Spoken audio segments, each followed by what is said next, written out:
Atualmente, a Rússia está travando uma guerra na Ucrânia e foi confirmado que estão construindo uma grande base militar junto à fronteira da OTAN. Eles estão construindo essa base militar perto da fronteira com a Noruega e a Finlândia. Hoje, vamos analisar esse assunto com mais detalhes. Vamos ver agora. Atualmente, os governos ocidentais, as agências de inteligência e as autoridades militares continuam emitindo alertas. Eles alertaram que a Rússia está realizando grandes operações militares em 4 locais próximos à fronteira com a Noruega e à fronteira com a Finlândia. Confirma-se a construção de uma grande base militar em Pechenga, a 10 quilômetros da fronteira com a Noruega. Também está sendo construída uma grande base militar em Kirilovskoye, perto da fronteira com a Finlândia. Em Petrozavodsk, 3 hangares para 50 veículos blindados, cada já foram concluídos, e um quarto está em construção. A base de Kanalaksha, no Mar Branco, também passa por reforma total. Foram confirmados vestígios de desmatamento e demolição de prédios antigos na região, o que está deixando as agências de inteligência ocidentais em alerta. Atualmente, o exército russo está em ação, e não se trata apenas de manutenção ou reparos, mas sim da construção de uma infraestrutura totalmente nova. As 4 bases militares podem receber cerca de 115 mil soldados, indicando intenção de reunir grande contingente nessas áreas, segundo agências de inteligência ocidentais. A Rússia constrói novas ferrovias nas fronteiras com Finlândia, Estônia e Noruega. Países europeus veem essas ações do exército russo como uma ameaça séria. O chefe do Estado-Maior da Noruega, Eirik Kristoffersen, disse que, se a Rússia seguir ampliando suas tropas, como mostram imagens de satélite, a ameaça militar à Noruega aumentará inevitavelmente. A agência de inteligência do governo norueguês também concordou, avaliando que, durante a guerra na Ucrânia, seria difícil para a Rússia posicionar forças adicionais na fronteira, mas revisou essa avaliação em 2026. Além disso, o diretor da Agência de Inteligência Militar e Segurança da Suécia, Thomas Nilsson, alertou que não se deve ver essa movimentação militar apenas como uma demonstração de força, mas sim como uma preparação real da Rússia para um possível confronto futuro com a OTAN.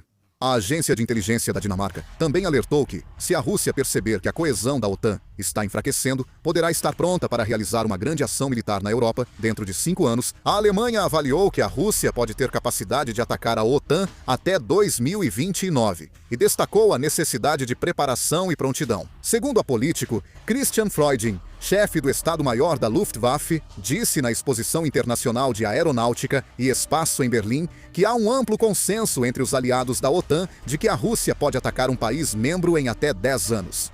Ele destacou especialmente o ano de 2029, dizendo que essa não é uma avaliação exclusiva da Alemanha, mas sim uma análise de inteligência de toda a OTAN, e afirmou que todos os 32 países membros concordam que a Rússia pode ter capacidade de invasão por volta de 2029. As declarações dos países europeus mostram que veem as ações da Rússia não só como defesa interna, mas também como preparação para atacar a Europa. Países do norte da Europa consideram que o risco de ataque da Rússia é máximo nos próximos 1 a 3 anos. O motivo da tensão na Europa não é o estado atual das forças russas, mas sim a possibilidade de mudanças após a guerra. O ponto principal é quando as tropas e equipamentos atualmente presos na linha de frente da Ucrânia poderão ser transferidos para outras regiões. Na verdade, a Rússia está reorganizando novos distritos militares enquanto a guerra ainda está em andamento e continua expandindo o recrutamento de tropas e o sistema de produção de armamentos. Agências de inteligência ocidentais veem esses movimentos como parte de um plano militar de longo prazo, não apenas uma resposta temporária.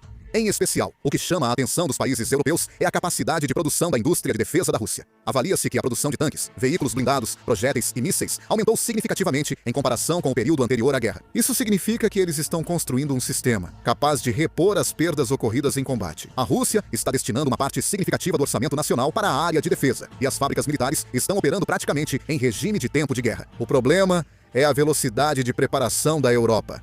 Após o fim da Guerra Fria, muitos países reduziram o tamanho de seus exércitos e também diminuíram seus estoques de munição. Isso aconteceu porque acreditavam que a paz seria mantida por um longo período e, por isso, redirecionaram o orçamento de defesa para outras áreas. Após a guerra na Ucrânia, países europeus ampliam produção de armas, reforçam o exército e sistema de reservistas. Muitos projetos, porém, só serão concluídos em alguns anos. Alemanha e Polônia, diversos países como os Estados Bálticos, acham que este pode ser o último momento para resolver a lacuna de segurança. Na OTAN, avalia-se que os próximos anos podem ser decisivos para a segurança europeia. Por isso, autoridades militares europeias pedem acelerar o aumento do efetivo e a produção de armas, expansão das defesas aéreas e armazenamento de munições. Cresce a ideia de que a preparação deve considerar não o atual poderio russo, mas o que ela pode recuperar futuramente. A preocupação europeia não se resume ao fortalecimento militar da Rússia. O enfraquecimento rápido da confiança nos Estados Unidos, que sempre foram o pilar central da OTAN, também está se tornando uma variável muito importante. De acordo com pesquisas recentes, a proporção de europeus que consideram os Estados Unidos como um país aliado caiu para 11%. Apenas 2 anos atrás, esse índice era de 22%, caiu para 16% em 2025 e agora chegou a 11%. Isso está sendo interpretado como uma mudança resultante do acúmulo de conflitos políticos e atritos diplomáticos entre os Estados Unidos e a Europa. Ainda mais relevante é a percepção de segurança. Na maioria dos países pesquisados, mais da metade dos entrevistados não tem certeza se os Estados Unidos realmente interviriam militarmente se seu país fosse atacado. A política de defesa coletiva da OTAN é mantida com base na confiança de que os países membros se protegerão mutuamente. No entanto, se essa confiança começar a balançar, a situação muda completamente. Para a Europa, tornou-se uma situação em que eles precisam se preocupar primeiro com o enfraquecimento da coesão da aliança, antes mesmo da Rússia. Por isso, recentemente, a opinião pública na Europa tem apoiado cada vez mais o aumento dos gastos com defesa. Também está ganhando força a argumentação de que é preciso reduzir a dependência dos Estados Unidos e fortalecer a capacidade de defesa própria. De fato, países importantes como Alemanha e França estão promovendo a expansão da indústria de defesa em nível europeu e projetos conjuntos de desenvolvimento de armas. E cresce também a opinião de que é necessário reduzir a dependência de armas de fabricação americana. A Rússia espera mais uma divisão política entre os países da OTAN do que uma derrota militar deles. Por isso, agências de inteligência europeias monitoram tanto movimentos militares quanto possíveis fissuras internas na OTAN. Se a Rússia considerar que as relações entre os Estados Unidos e a Europa estão se deteriorando, há a possibilidade de optar por estratégias diplomáticas e militares mais agressivas. Assim, países europeus reagem mais sensivelmente a notícias sobre aumento de tropas russas. Antes, acreditava-se que os Estados Unidos eram o último recurso de segurança. Agora, essa confiança já não é mais a mesma de antes. Com a expansão do poder militar da Rússia e o enfraquecimento da confiança nos Estados Unidos acontecendo ao mesmo tempo, a insegurança na Europa também está aumentando.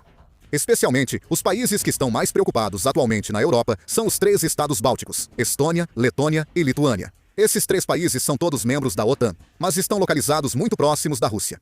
A área territorial e a população desses países também são muito menores se comparadas a países da Europa Ocidental, como Alemanha ou França. Por isso, eles acabam sendo ainda mais sensíveis às questões de segurança. A preocupação dos 3 estados bálticos se deve à geografia e ao acesso muito limitado ao território principal da OTAN.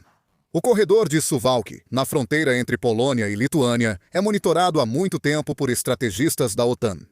O comprimento dessa região é de apenas cerca de 100 quilômetros. A oeste está Kaliningrado, o principal ponto militar da Rússia. A leste está Belarus, o principal aliado da Rússia. Caso a Rússia e Belarus ajam simultaneamente em caso de crise, há uma preocupação constante de que a rota terrestre de abastecimento, que conecta os 3 países bálticos ao restante dos países da OTAN, possa ser pressionada. Isso pode sobrecarregar o deslocamento rápido de tropas e equipamentos da OTAN para defender os países bálticos. Por isso, a OTAN vem tratando essa região como um dos pontos estratégicos essenciais para a segurança europeia há vários anos. Governos dos 3 países bálticos mudaram suas políticas de defesa após a guerra na Ucrânia, Estônia e Letônia. A Lituânia está aumentando rapidamente os gastos com defesa e também ampliando o treinamento e o sistema de mobilização da reserva. Eles informaram que estão revisando ou já implementando a construção de instalações de defesa nas fronteiras, criação de campos minados e construção de bunkers. Além disso, estão exigindo ativamente o aumento da presença permanente de tropas da OTAN. O que chama ainda mais atenção é que os 3 países bálticos não estão preocupados apenas com a possibilidade de uma invasão total da Rússia. Também se preocupam com ameaças como ataques cibernéticos, interferência de sinais, provocações na fronteira e danos a cabos submarinos. Como esta é uma região onde os ataques híbridos da Rússia continuam ocorrendo, a crise de segurança aqui já é uma preocupação há muito tempo. Na verdade, na região do Báltico, questões de segurança das redes de comunicação e da infraestrutura de energia foram levantadas várias vezes nos últimos anos. Por isso, atualmente, os 3 países bálticos reagem de forma muito sensível sempre que surgem notícias sobre o aumento das tropas russas próximas à fronteira. Do ponto de vista desses países, o ambiente de segurança mudou completamente após a guerra na Ucrânia. Há também análises de que, se a Rússia tentar testar a disposição da OTAN de reagir, uma das regiões onde a tensão pode aumentar, primeiro é justamente a costa do Báltico.